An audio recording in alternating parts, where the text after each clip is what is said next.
Although the debate is a real thing between LeBron James and Michael Jordan, I would say we all recognize Michael Jordan still as the greatest player ever. I mean, he was so iconic that when he left the game, or when he was even close to leaving the game, everyone wanted to find the next MJ. Everyone. I mean, the ratings even fell 30% in his departure, so they needed someone to bring that NBA throwback. So in this video, I'll be naming 5 players that were supposed to be the next Michael Jordan. But before I get into the video, subscribe to the channel if you haven't already. I'll appreciate that. Turn on my post notifications and follow all of my social media sites. That's how you get all of my updates. I keep telling you guys that. Follow my social media sites. Thank you. But the latest lookalike most closely profiles the infant Mike. Tar Heel pedigree, dazzling smile, leaves school early, becomes team go-to guy, resurrects Hoopstead City, jumps over the moon, air to land to high sea, sea as in Carter, Vince Carter. Vince Carter was probably the easiest one to say he's the next Michael Jordan. He came out of UNC just like Jordan. He played 3 years in college. He had a shaved head. He played under Dean Smith, and they were even close in height. When Vince got drafted in 1998, he was the 5th pick, being eventually traded to the Raptors, and once he got there, he exploded as an immediate force in the NBA.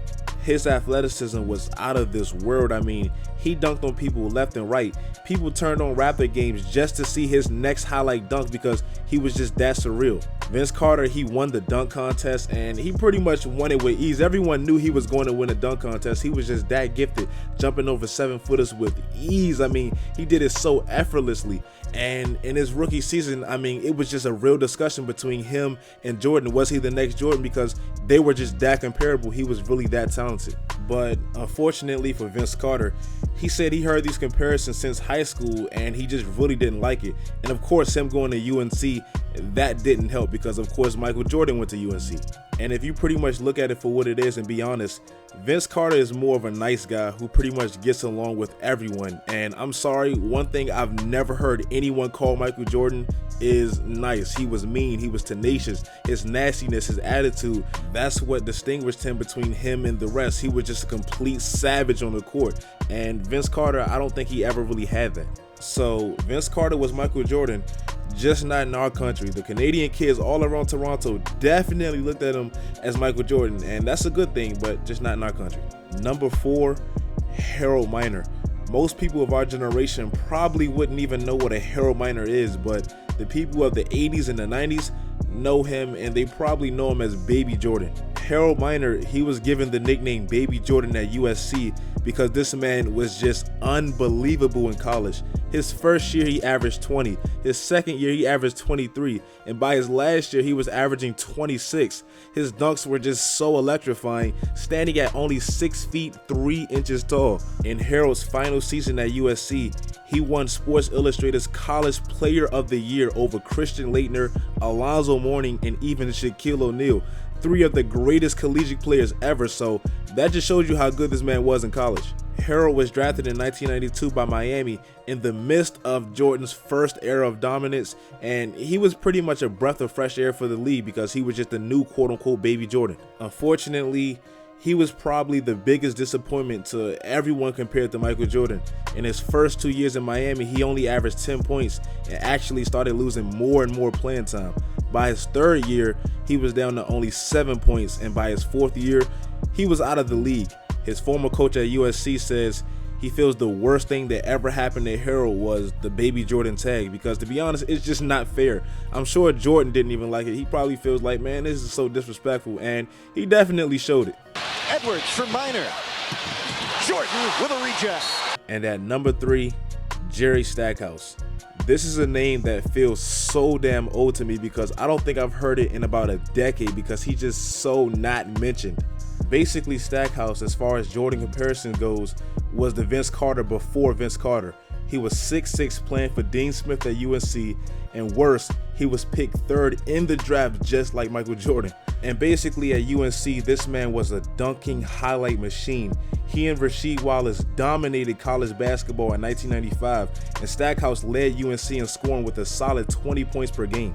Then Stackhouse was drafted by the Sixers and continued to show extreme promise. I mean, his game completely translated with a 19 points per game rookie season, but then Allen Iverson came along his second year, and they were just never a good match. As great as Jordan was, he needed those players like Rodman and Pippen who complemented his game rather than hindering his game, kind of like Iverson did Stackhouse. Philly obviously thought Iverson was the better player because they sent Stackhouse to Detroit and even Washington, where he played with the guy he was compared to, Michael Jordan. But Stackhouse and Jordan, they never even made the playoffs together. And you know, his last season in Washington, he had to get knee surgery, and from here, his star career was pretty much destroyed by injuries. Stackhouse could never get back to that promising player we used to know, and it's basically because injuries took away his athleticism, so he couldn't dunk and do all that stuff that we loved him for in USC. And number 2, of course, Kobe Bryant, the closest thing to Michael Jordan that we will ever see. I feel like if you know anything about the NBA or Michael Jordan or even Kobe, we know Kobe was the closest thing to Michael Jordan ever. Unlike Vince Carter, Kobe had the attitude Jordan had. He had the status Jordan had. He won the championships, not quite like Jordan did, but nevertheless, he still won championships. And Kobe Bryant mastered almost every single move that Michael Jordan ever used. I feel like the only thing that affected Kobe's comparison to Jordan to me was the sole dominance. When Jordan won, it seemed like he got all the recognition. I mean, his championships were counted. Oh, Jordan just got his 4th ring, his 5th ring, his 6th ring, etc. But when the Lakers won, as we know, Shaq won the MVPs, and it kind of made it seem like Kobe was some sidekick, even though to me that was a bit unfair. Kobe didn't start getting that sole recognition until, you know, Shaq was gone and he won his championships with Pau Gasol and Andrew Bynum. And to me, I think that hindered his comparison to Jordan, because people say, oh, you know, he was carried for 3 championships, which to me is unfair, but that's just, you know, that's just how it is. But, you know, needless to say, Kobe had an outstanding career, won 5 NBA championships, and was the closest thing we will ever see to Michael Jordan. But still, at number 1, LeBron James. Oh man, it feels like I did all this talking just to get to this man right here, LeBron King James. Now LeBron is number 1 on this list solely from expectations. As soon as LeBron entered the league, everyone in their mama knew he was the next big thing for the NBA. And I'm not talking about play style. A lot of players average 25 points, 30 points, have good careers. I'm talking about carrying the league and having the ultimate status. Everyone knew when he entered the league, he had next. Drafted straight out of high school with the number 1 pick, wearing Michael Jordan's number, calling himself the chosen one. He literally captured everyone's full attention immediately, just like Michael Jordan. LeBron is clearly one of the most, if not the most, polarizing player ever. I mean, just like Jordan, we can love him, we can hate him, but this fact remains that he's going to remain on your TV. His name's going to remain in your mouth because he's just that polarizing and he's just that popular. Notice how we never have Kobe Michael Jordan debates or Michael Jordan Magic Johnson debates. It's always LeBron Michael, because people know subconsciously, whether they admit it or not, he's the real only threat to Michael Jordan as far as the GOAT talk. If LeBron left the NBA today, I'm not saying the league will be terrible or anything like that, but the ratings will definitely dip, especially in the finals. And when he does leave, we will be breaking our necks every single draft trying to find anything that can signify a player like LeBron, just like we did with Michael Jordan when he left, and that's why he's number 1. But that's the video, guys. I hope you guys enjoyed. I had this idea for a while. I was literally sitting on this video for a long time praying no one did it. I was reading this article, which I will link because I did get this idea from an article, so I don't want somebody to say, oh, Swishout exposed, I found an article. Yes, I got it from an article, bro. That's what we YouTubers do. We find articles, we find stuff like that, we read, and we get ideas. Yes, that's what we do. If you like this video, like the video, subscribe, post, turn on post notifications, do all of that great stuff, guys. Follow my social medias. That's very important. Do all that great stuff, guys. And until next time, stay tuned. Hopping